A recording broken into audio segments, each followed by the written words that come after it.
a gente abre mercados lá fora, né, em conjunto com o governo, trabalhando sempre em união, mas se eu não tivesse um produto bom, um produto que atendesse aos estándares, né, de qualidade, que atendesse aos requisitos sanitários, se eu não tivesse nada disso, eu não conseguiria, né, nós não conseguiríamos acessar cada vez mais mercados.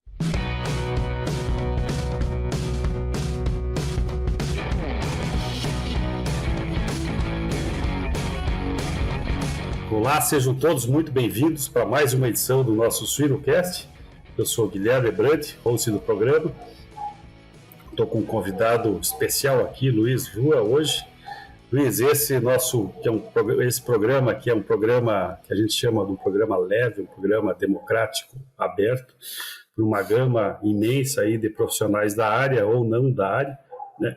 A gente fala dos professores, do pessoal da academia, os alunos, futuros alunos, produtores, futuros produtores, quem está se decidindo pela carreira, e a gente fala dos consumidores, e falando contigo, o assunto hoje vai ser consumo, e eu sempre chamo a atenção dos nossos não consumidores. O Luiz Vua, que ele é diretor de mercado da BPA, um craque aí na abertura de mercados. A gente tem muito para falar e agradecer, né, Luiz? Primeiro, obrigado pela tua participação. E que tem cursos aí de relação internacional e é economista também. E está dentro da nossa área, que a gente sempre fala do pessoal que está dentro da porteira. O Luiz está para fora da porteira e é quem nos ajuda muito.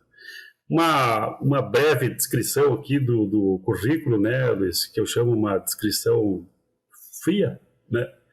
E depois de fazer essa tua apresentação, quem que é o Luiz Vua pelo próprio Vua?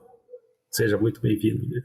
Obrigado, Guilherme. É um prazer falar contigo. Você que é um profissional muito respeitado no nosso setor, conhece a nossa cadeia produtiva como ninguém. Então, é uma honra falar contigo, falar com todos que acompanham o Suinocast. Bom, falar de mim quando a gente fala da gente mesmo é sempre complicado, né? Mas eu acho que você já trouxe algumas características do ponto de vista de formação, né? Essa formação, então, mais para a área da economia, das relações internacionais. Depois fiz cursos, né, de pós-graduação em agronegócio, mestrado em economia agrícola, estou num doutoramento, como se diz lá em Portugal, na área de estudos globais, mas mais do que tudo, talvez se eu pudesse me definir, sou um entusiasta do nosso agronegócio, alguém que desde cedo, acho que tenho, se eu puder dizer assim, né, uma vocação para essa área. Todos os meus estudos até hoje na universidade, e também toda a minha carreira profissional sempre foi vinculada ao agronegócio, mais especificamente a nossa avicultura e a nossa suinocultura. Já tenho aí quase 20 anos de atuação no nosso setor, então é um setor com o qual eu acordo todos os dias cada vez mais interessado em poder apoiar. Eu sou daquelas pessoas que têm a sorte de trabalhar com o que gosta, então eu acho que esse é um pouco, eu contando um pouco do Luiz pelo Luiz mesmo. A Giga fabrica o sistema de alimentação de suínos autônomo, sem fio e original, projetado por suinocultores para suinocultores. Nossos comedouros são simples, confiáveis e proporcionam tranquilidade 24 horas por dia, 7 dias por semana e 365 dias por ano. A Giga não é apenas uma empresa de equipamentos, mas uma empresa familiar de produção de suínos especializada em SLAT. Que legal. E a gente vê esse teu entusiasmo falando, né, Luiz? E para mim, essa tem sido uma semana muito especial, né? Eu estou com 3 convidados para fora da porteira, né? Eu entrevistei, e os programas vão saindo aí, e vão sair, acredito que nessa sequência. Entrevistei o Fernando Henrique Iglesias, economista também, né, que nos trouxe uma previsão, boas notícias para o mercado futuro. Entrevistei o Daniel Furtado, que é o que prepara o nosso prato, né, e que nos ensina, e que foi um craque aí também, que conseguiu ajudar a nossa aceleração no consumo interno. E hoje, tendo a felicidade de falar contigo, que é quem abre mercados, né? Mas depois dessa tua apresentação, uma pergunta muito que às vezes é difícil a gente explicar o que a gente faz, né, Luiz? Mas o que faz o diretor de mercado da BPA? Para quem... Uma pergunta assim, pô, eu tenho uma filha que é economista, né? Mas para quem está fazendo economia e caiu no nosso programa aqui, pô, o economista viaja tanto assim, né? E eu sei que ter o passaporte é carimbado, né? O que faz o diretor de mercado dentro do Brasil e fora do Brasil? Olha, quando a gente fala da diretoria de mercados aqui da BPA, basicamente a gente tem duas grandes áreas ou dois grandes guarda-chuvas, né? Um deles é exatamente a parte de inteligência de mercados. Então, todas essas estatísticas que todo mundo que acompanha a nossa suinocultura acaba vendo, a compilação dos dados, o tratamento dos dados, as análises que a gente faz pensando em competitividade, em exportações, em alojamento, em produção, tudo isso é feito aqui dentro desse primeiro guarda-chuva, que é o guarda-chuva da inteligência de mercado. Então, a gente tem uma equipe que trabalha muito essas análises, trabalha muito os dados para que a gente possa ter noção de onde a gente está, né? Tem aquele famoso ditado que aquilo que não é medido não pode ser gerenciado, que acho que vale muito na granja, mas vale também muito, Guilherme, para o nosso setor como um todo. A gente precisa, né, falar aonde a gente está, como estão as nossas exportações. Por acaso, nesse mês de julho que se encerrou, nós anunciamos um recorde de 138 mil toneladas, ou seja, o Brasil cada vez exportando mais carne suína. Por um outro lado, tem um segundo guarda-chuva, que é o guarda-chuva do que eu costumo chamar de acesso a mercados. E quando eu entrei na BPA, o pessoal falava, olha, a área de acesso a mercados e abertura de mercados. E eu falei, olha, eu vou tornar a coisa um pouco mais difícil e vou dizer que essa área tem 4 atribuições, e não só acesso e abertura, porque muito importante a gente falar de abertura e ampliação de mercados, mas quando o Brasil é um país que, por exemplo, nas aves, exporta para 153 países, quando no caso da carne suína exporta para mais de 90 países, muito importante, ou tão importante quanto abrir ou ampliar mercados, é a parte de manutenção de mercados. A gente precisa manter aqueles mercados cativos, aqueles mercados que a gente já tem algum tipo de presença. Então, além de abrir, ampliar, é manter e, eventualmente, como aconteceu agora no caso, e aqui, né, indo um pouco para o lado das aves, aconteceu esse caso isolado, único, que já foi resolvido de doença de Newcastle, a gente também teve um papel que é o de recuperação de mercados. Então, é recuperação, manutenção, ampliação e acesso a novos mercados, buscar abrir novos mercados. Essa é uma coisa que eu tenho me dedicado bastante, naturalmente, sob a liderança do nosso presidente Santin, que também é um craque nessa questão das aberturas de mercados e não só, né? Mas tem buscado, com o apoio dele, a gente ampliar a nossa pauta exportadora, diversificar os nossos mercados.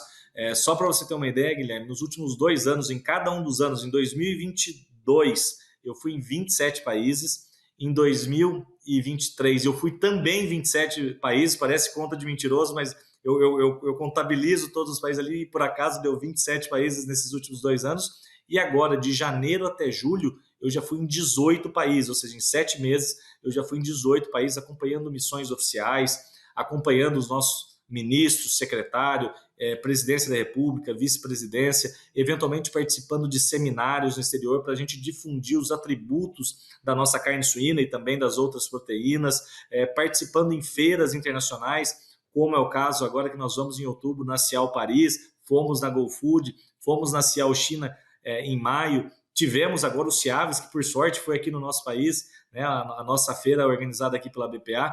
Então, vai um pouco nessa linha da gente buscar, né, sempre estar próximo dos mercados consumidores. Eu costumo fazer uma brincadeira, dizer que não se abre mercado, não se amplia mercado, não se mantém mercado estando sentado atrás de um computador. Você precisa ir lá conversar com as pessoas, ver quem são os stakeholders, ver quem são as autoridades, apoiar naquilo que o nosso governo nos pede, eventualmente de informação. Tudo isso faz parte da rotina de um diretor de mercado, que é uma rotina que não é tanto uma rotina, porque cada hora eu estou num fuso horário, mas faço isso com muito gosto, com muito entusiasmo, porque eu sei que, né, o nosso trabalho aqui, isso eu costumo dizer que a ampliação, a abertura de mercado não é o trabalho de uma pessoa, eu faço parte desse trabalho, mas é um trabalho que muita gente está envolvida, o nosso governo está envolvido, as nossas empresas, os importadores, Enfim, é uma conjunção de fatores e eu tenho a sorte de poder participar desse processo e a gente tem tido excelentes resultados aí nos últimos tempos. Eu acho que essa é a tônica, não ter preguiça, né? Assim como eu sei que o homem do campo, né, você conhece bem a granja, sabe que a turma acorda cedo, levanta cedo para ir trabalhar e fazer acontecer, é a mesma coisa que a gente faz aqui da porteira para fora e muitas vezes carimbando o passaporte, tendo outros fusos horários, mas sempre com a certeza de que a gente está ajudando aí para que a nossa suinocultura cresça cada vez mais. Muito legal. E tu falou aqui do Ciaves, foi um prazer encontrar tanta gente lá, né? Um abraço especial ao presidente Santin, né? Também eu tive o prazer de encontrar o ex-ministro Turra, né? Com quem a gente falou e são pessoas, e a gente vê essa emoção aí no teu semblante, né? De coisas que estão dando certo, né? E essa palavra que tu fala de abrir e manter, né? Quando tu fala de abrir e manter mercados, para mim vem essa questão que tu comentaste do campo, né? A nossa necessidade de chegar nos indicadores e manter bons indicadores, né? E a gente vem aí de décadas, né, de crescimento, e sempre quando eu tenho a oportunidade de fazer palestras, desde dentro de granjas até para fora de granjas e também fora do país, a gente fala que está representando uma cadeia que deu certo, né? A gente vê algumas atividades aí que, infelizmente, não foram adiante, né? No próprio Brasil e no mundo, algumas atividades do agro. E quando a gente fala dentro de uma granja, que a gente está numa atividade que vem dando certo há tantos anos no Brasil, né? E eu gosto muito de números, e a gente fala aí que o Brasil produz 1,5 a 2 leitões por segundo, né? A gente vai ter meia hora aqui, a responsabilidade nossa é imensa, né? de poder contribuir com essa produção e depois de botar esse leitão aí para tu vender, né? E eu acho que vocês foram muito felizes também, a BPA, em transformar essa questão da produção, né, do nosso produto granja em produto final, que é produzir 1.000 pratos de carne suína por segundo no Brasil, né? Eu acho que essa é uma sacada boa, porque quando a gente fala de propósito, esse é o nosso propósito, né? Alimentar as pessoas e poder dar essa quantidade, quantificar isso, né? Numericamente. 1.000 pratos são várias pessoas podendo se alimentar. Mas vamos lá, quando tu fala em exportar, no valor, o valor é financeiro, né? Qual que é a diferença e qual que é o valor, qual que é o preço médio da tonelada ou do quilo, né? Por que tu está indo para fora? Especificamente na questão financeira. Vamos lá, mas eu só queria trazer um comentário, acho que de uma coisa que você fala, dessa necessidade das coisas andarem juntas, né? E aí, assim, ó, a gente abre mercados lá fora, né, em conjunto com o governo, trabalhando sempre em união, mas se eu não tivesse um produto bom, um produto que atendesse aos estándares, né, de qualidade, que atendesse aos requisitos sanitários, se eu não tivesse nada disso, eu não conseguiria, né, nós não conseguiríamos acessar cada vez mais mercados. Então, eu costumo dizer que o trabalho começa desde lá da genética, passa, né, pela granja, passa pela indústria, passa pela apresentação dos nossos produtos. Depois tem uma parte aí que é discussão de certificado sanitário, discussão de requisitos, tudo isso é feito para que a gente consiga acessar. Mas se a gente não tiver desde lá do começo a competitividade, o esmero e atender às exigências que os países nos impõem, a gente não estaria tendo, né, como país esse sucesso. Mas quando a gente fala, né, das exportações, eu acho que é muito importante, porque se a gente for pensar, acho que é importante a gente trazer números aqui para os nossos colegas que assistem. Hoje, basicamente vamos dizer assim, de cada 4 suínos produzidos no Brasil, 3 deles ficam no mercado interno. 76% de tudo que a gente produz de carne suína, e no ano passado, Guilherme, foram 5.150.000 toneladas de carne suína que nós produzimos, 3/4 disso, basicamente, ficam aqui para o consumidor doméstico. Então, quando as pessoas me perguntam quem que é o teu principal consumidor, eu falo, olha, nosso principal consumidor é o consumidor brasileiro, né? Então, 3/4 ficam aqui, 1/4 vai para as exportações. Mas essas exportações são importantes, porque a gente consegue exportar, por exemplo, vou trazer aqui alguns exemplos, o pernil e a paleta, que às vezes a gente sabe que tem um peso bastante representativo, né, na carcaça do animal, a gente consegue exportar esse produto lá para o México, que a gente recentemente abriu, foi uma grande abertura de mercado. O México, que é o segundo principal importador de carne suína logo depois da China. Também lá para a China, a gente manda esse pernil paleta. Para as Filipinas, que nesse mês de julho, Guilherme, inclusive, se converteram no principal mercado para as nossas exportações de carne suína, passando a China nesse mês específico de julho. Isso não acontecia, fazia 5, 6 anos que a gente só tinha todos os meses a China como grande comprador da nossa carne suína. Então isso mostra um pouco dessa diversificação.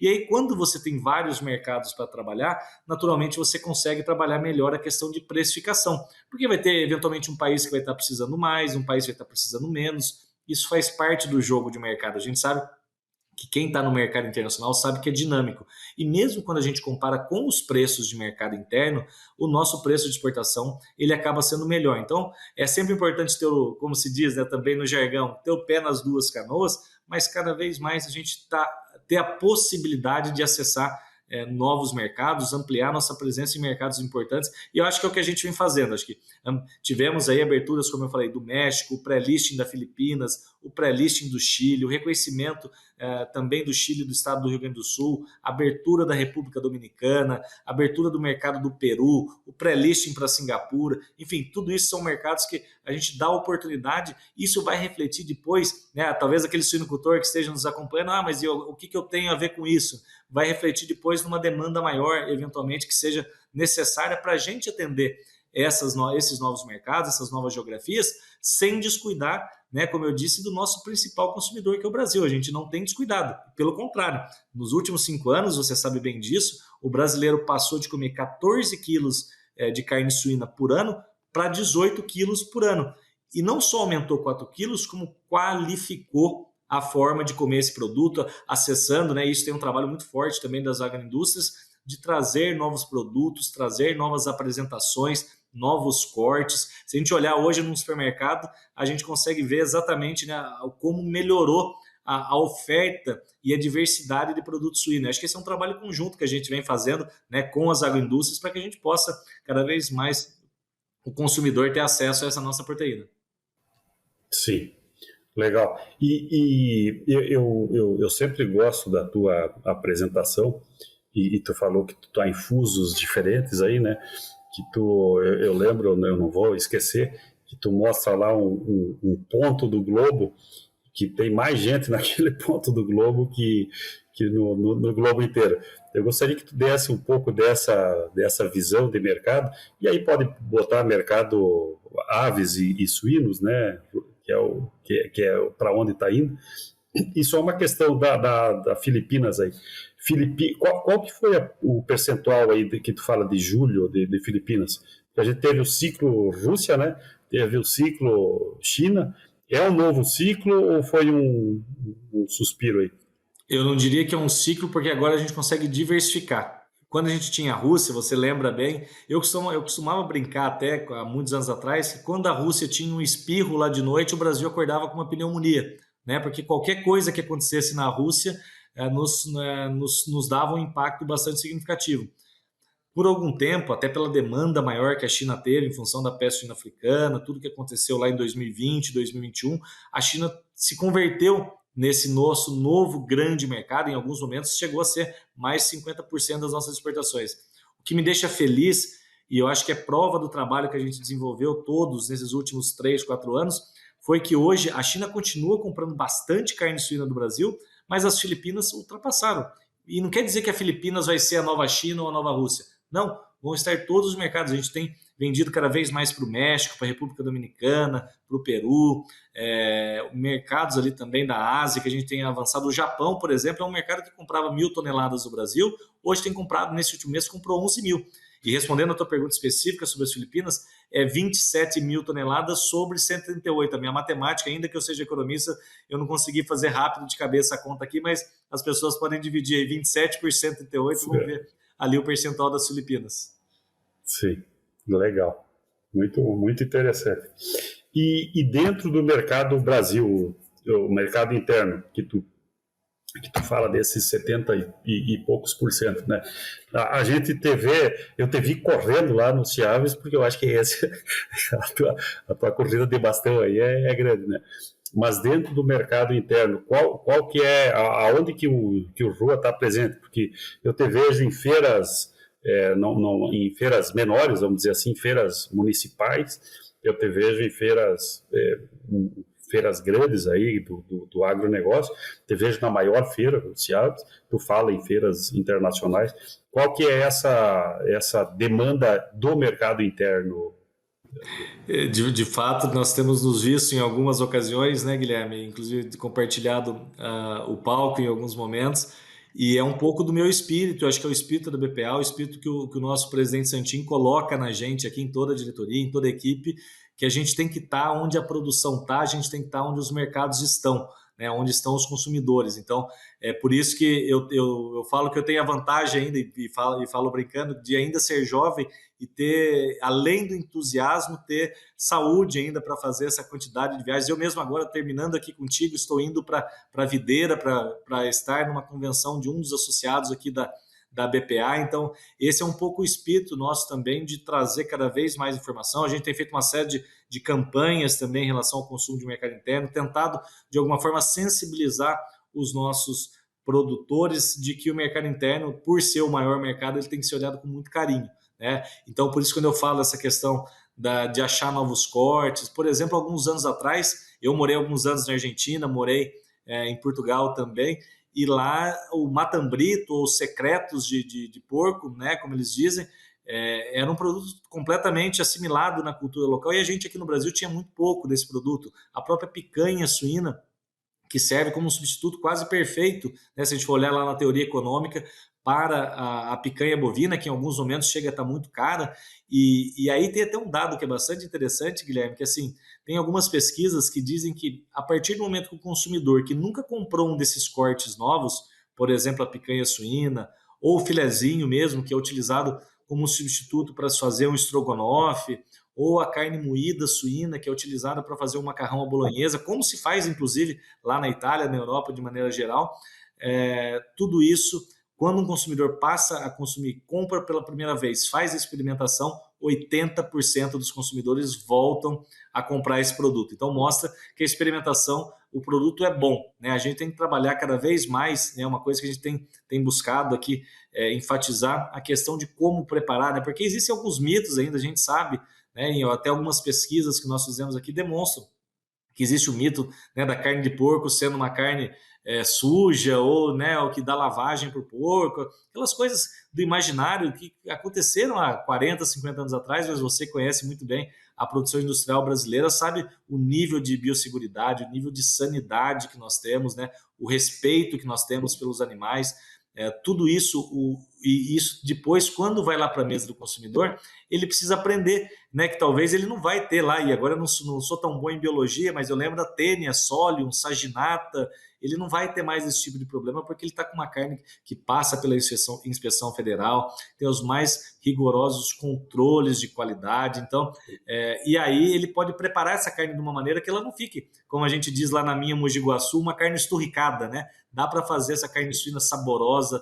trazendo, agregando sabor, e acho que isso é um pouco também desse nosso intuito, de cada vez compartilhar esse tipo de informação para que as pessoas possam preparar a carne suína do jeito que elas prefiram, né? Mas respeitando aí as características físico-químicas do nosso produto. Sim. E, bom, tu metralhou aqui um monte de coisa, e eu vou só reforçar algumas coisas. Tu fala do matambrito, né? E eu acho que esse é um pouco da nossa função para fora da porteira, né? Ontem eu comentava com o Daniel que eu vou em açougue aqui em Curitiba, e eu gosto quando eu estou na senha lá, esperando na fila mesmo, né? E eu falo alto, né? Me vê um matambre, bovino? Não, suíno. O pessoal do lado olha, né? Não, me vê um matambre suíno. Já comeu? Não. Então pede aí, vê como é que é, né? Então, para a gente não só abrir mercados, mas também contribuir, né? Uma coisa importante, e ontem o Daniel falava também, de mais de 90, não 90 cortes, 90 possibilidades, né? Que a gente fala, não, é paleta, pernil, costela, é muito mais linguiça, né? É muito mais. Então, opção para pastel, carne moída, enfim, mas essa é um capítulo à parte da entrevista do Daniel, né?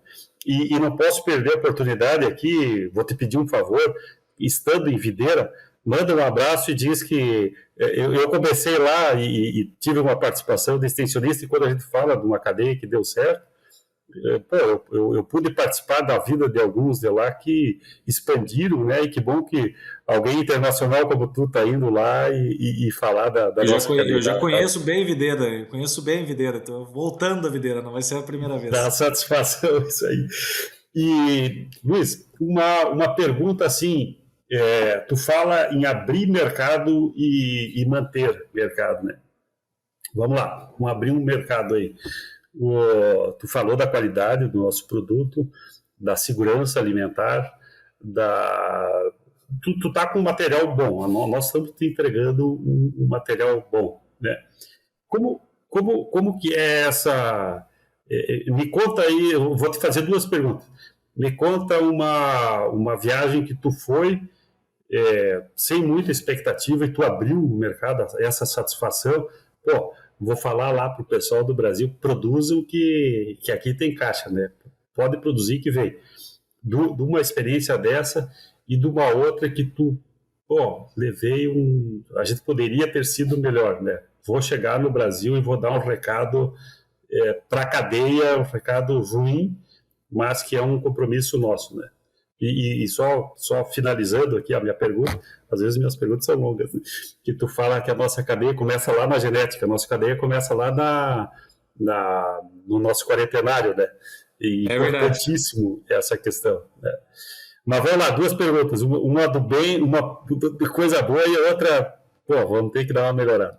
Né, olha, eu vou dizer o seguinte, acho que, como eu digo, esse esforço não é um esforço único, não é o Luiz que vai sozinho lá, a gente sempre vai em conjunto com o governo brasileiro, e quando governo e iniciativa privada trabalham em conjunto, os resultados são esses, né?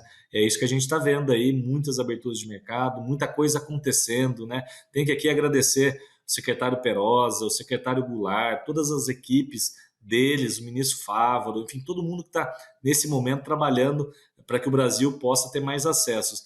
É muito. Eu sou um otimista, né, Guilherme? Você me conhece, sabe que eu sou um otimista, eu sou uma pessoa que, quando vai para esses mercados, vou como dizem os argentinos, com el alma e el corazón, né? E ademais com muita informação, com dados técnicos, com tudo que seja necessário para que a gente possa acessar. Muitas vezes não é, eu te diria, não é sair de lá com uma abertura, mas você sai com ela encaminhada, porque ainda tem uma troca de documentos, você sabe como é essa questão das burocracias, mas muitas sinalizações. Eu tenho muito orgulho de ter participado, por exemplo, da abertura do mercado da República Dominicana, de ter participado da abertura do mercado do Canadá, que é um mercado com standard altíssimo. Tenho muito orgulho de ter participado da abertura do mercado do Peru. O mercado do México é um dos que mais me dá alegria de ter podido, de ter contribuído, na verdade, para a gente acessar o segundo maior mercado importador, habilitações para a China, né, aumentar a presença no Japão.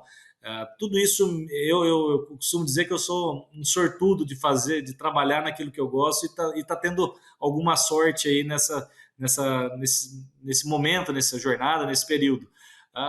Às vezes você vai para o mercado com expectativas e chega lá, tem sempre alguém que quer proteger.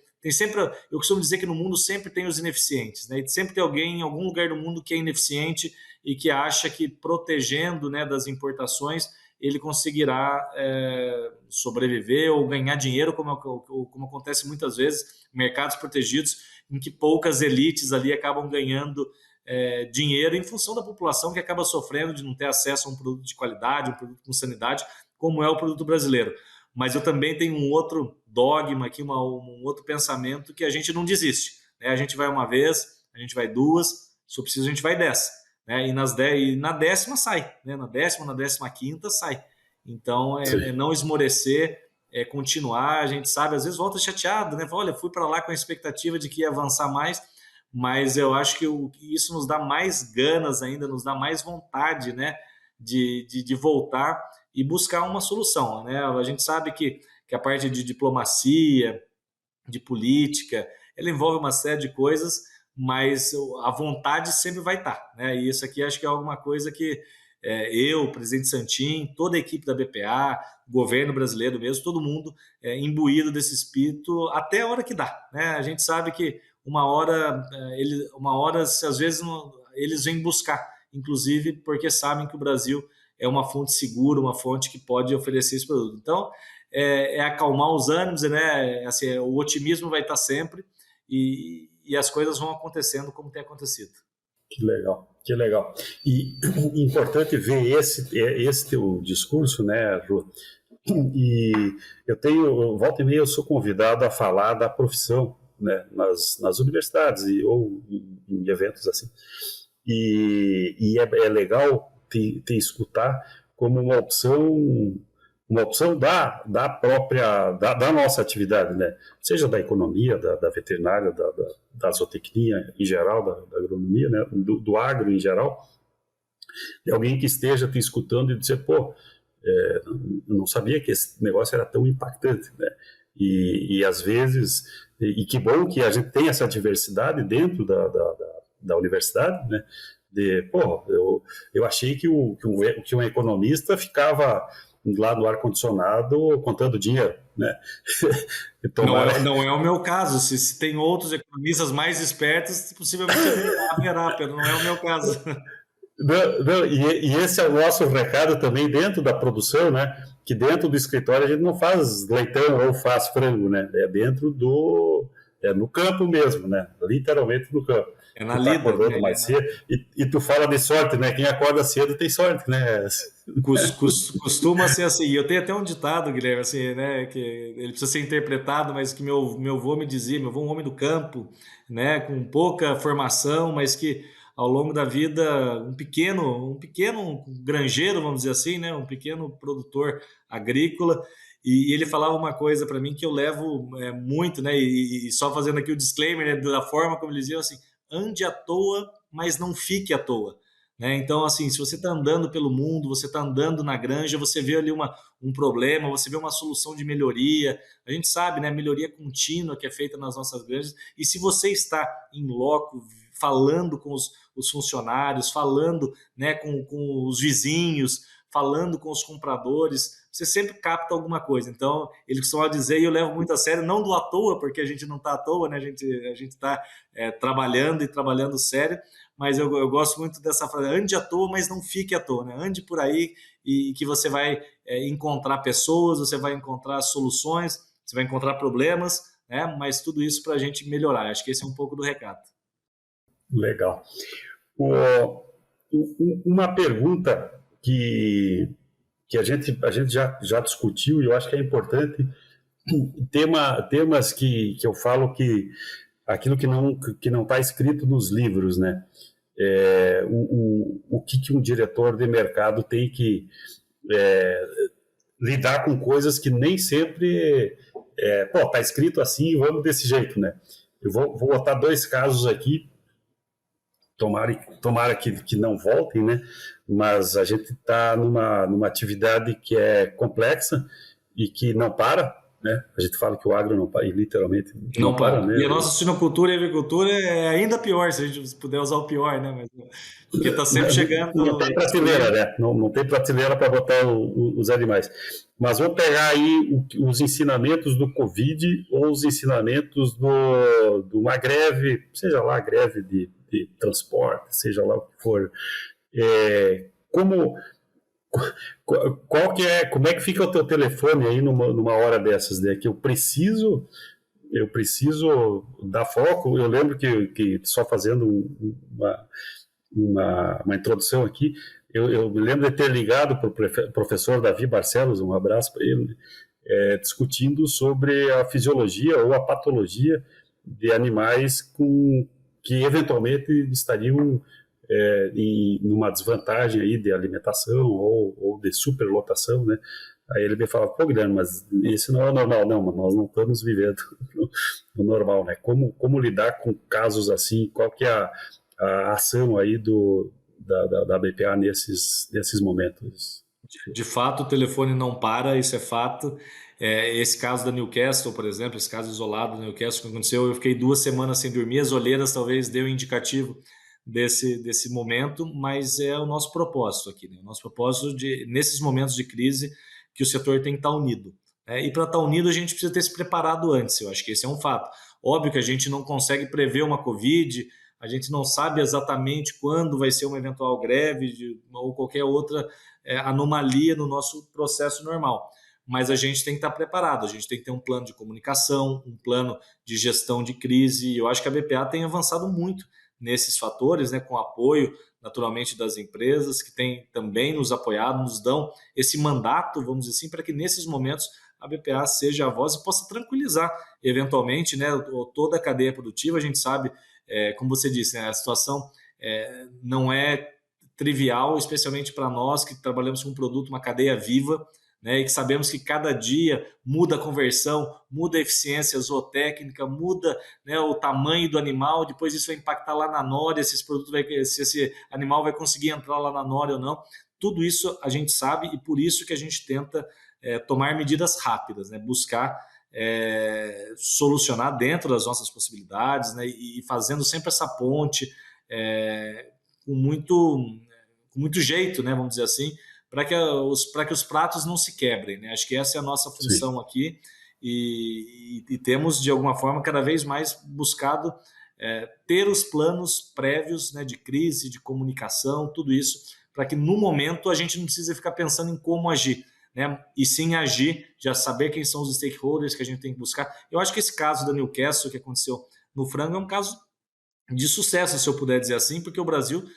eu até estava com um dos maiores especialistas, né, em mercado internacional, Gordon Butler, que é um especialista inglês que escreve sobre avicultura e suinocultura. Ele esteve no Ciaves e ele me falou: olha, Luiz, me conte qual foi o segredo para vocês voltarem em 20 e poucos dias, vocês recuperarem basicamente todos os mercados relevantes de carne de aves. Eu falei: Gordon, o primeiro é não ter dormido, mas o segundo e mais importante foi a gente estar preparado previamente, a gente ter uma boa conversa com as esferas de governo, estadual, federal, né, também com a imprensa, para explicar exatamente o que está acontecendo, para que não haja desinformação. Então, é um combo, mas que a gente faz aqui com muito, né, carinho e pensando sempre no bem do nosso setor, porque no final eu costumo dizer que eu fico muito feliz, né, quando eu vejo um relato de um suinocultor. Às vezes vale mais para mim até do que outros relatos, porque daí a gente vê que a gente está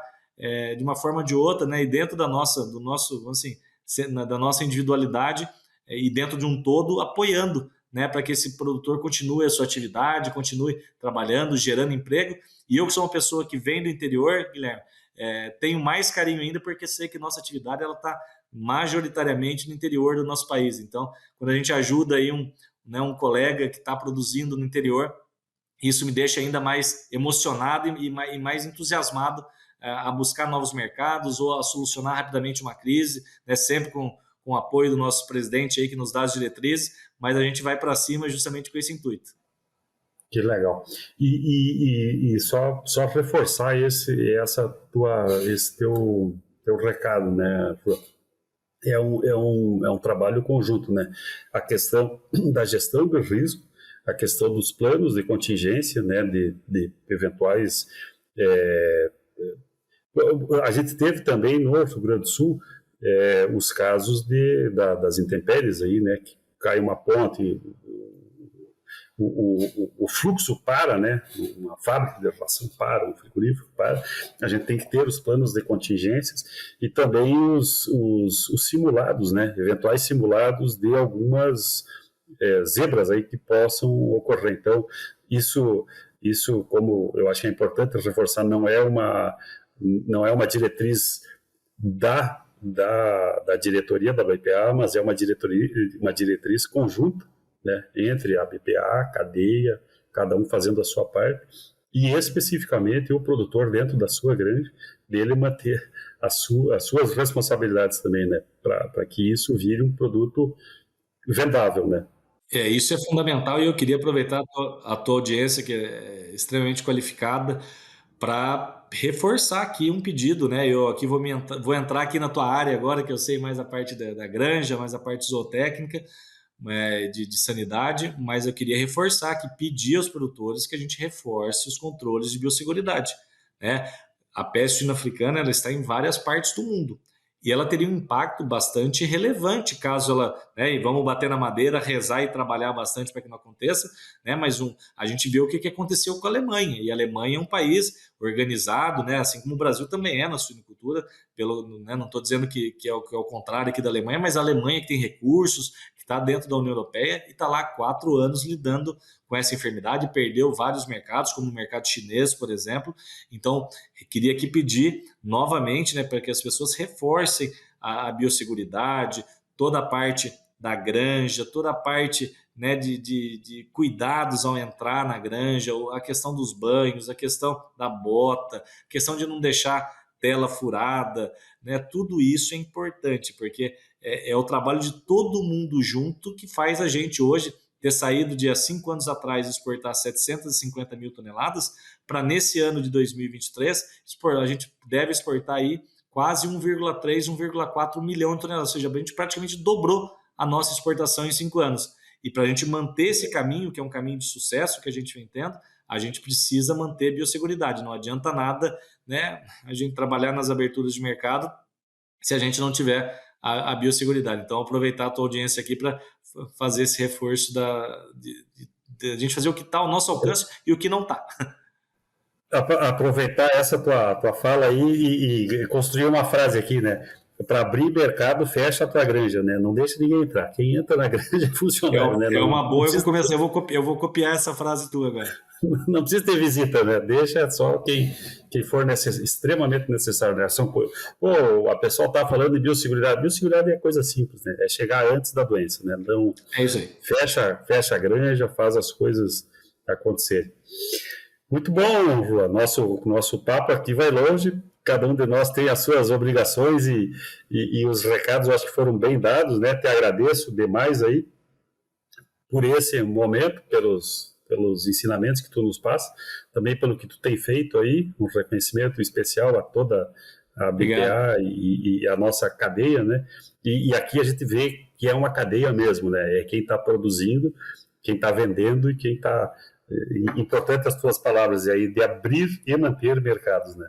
Exatamente, e acho que tem, né, eu sei que os nossos produtores acabam tendo sempre o ímpeto, né, a produzir, isso é normal e é importante, né, mas a gente sempre tem que olhar, eu sempre costumo dizer que tem uma lei que é importante, que é a lei da oferta e da demanda, né, Guilherme? Então a gente tem que olhar o que está acontecendo no mercado, quais são as perspectivas, a gente sabe que é difícil planejar 2 anos para frente, né, você sabe muito bem isso, que as coisas mudam, mas a gente sempre tem que ter, né, aquela parcimônia, entender o que está acontecendo, cada produtor individualmente entender, né, o que está acontecendo para que a gente possa ter uma suinocultura saudável, né? Não adianta eu exportar e perder dinheiro, né? A gente tem que exportar ganhando dinheiro, tem que vender aqui no mercado também, né, com rentabilidade, não por nada, mas para que a gente possa continuar na atividade, né, e fazer isso que a gente faz muito bem, que é trazer alimento para a vida das pessoas. Acho que esse é um outro mote, né, que quem produz, quem está nessa cadeia pode se orgulhar, porque a gente, no final das contas, a gente leva o alimento. E para a gente manter esse alimento, a gente precisa minimamente ser recompensado, vamos dizer assim. Então, esse é um pouco também do esforço aqui da gente entender como funciona, cada um individualmente, entender como funciona a cadeia. Legal. A gente tem o costume aqui, de encerrar perguntando sobre hobbies, sobre coisas que as pessoas fazem no seu momento de lazer. Acredito que o teu hobby não seja viajar. Né? Olha, eu gosto. Vou dizer que me sinto bem. Mas o que o Luiz Gua faz nos seus momentos aí de ócio? Né? Ou se tu puder nos indicar uma literatura, uma série, um filme. Eu leio muito, na verdade eu leio muito, aproveito o avião para ler tanto texto relacionado à nossa área e tal, como também sair um pouco do dia a dia, fazer ler uma literatura, escutar uma música, gosto muito de escutar, né, eu sou do interior, então gosto de sertanejo, mas também gosto de músicos portugueses, músicos argentinos, morei nesses países, então gosto também desse tipo de música.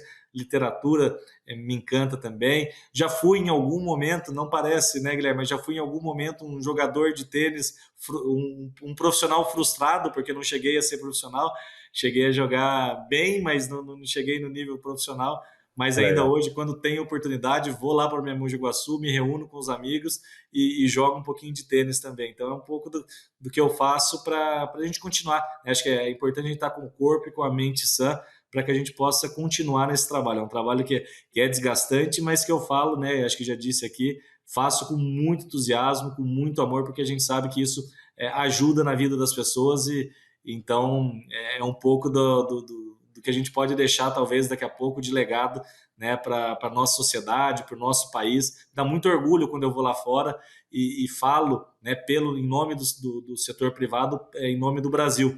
Né, isso me dá muito ânimo para a gente seguir e tem muito orgulho daquilo que faço. Então, aproveito esses momentos para relaxar ouvindo música, lendo um livro e eventualmente jogando um pouquinho de tênis. Legal. Muito bom falar contigo. Lembrei de um programa que tem na TV, que, se eu não me engano, é Ruas pelo Mundo. Ruas Mundo Afora, que não é meu parente. Mas que o VUA possa continuar nos representando bem aí como cadeia. A gente está em boas mãos. Te agradeço pela atenção aí e a gente se vê por aí. Um grande abraço. Com certeza, meu cara. Um forte abraço. Contem sempre comigo aqui na BPA, com todo o time da BPA.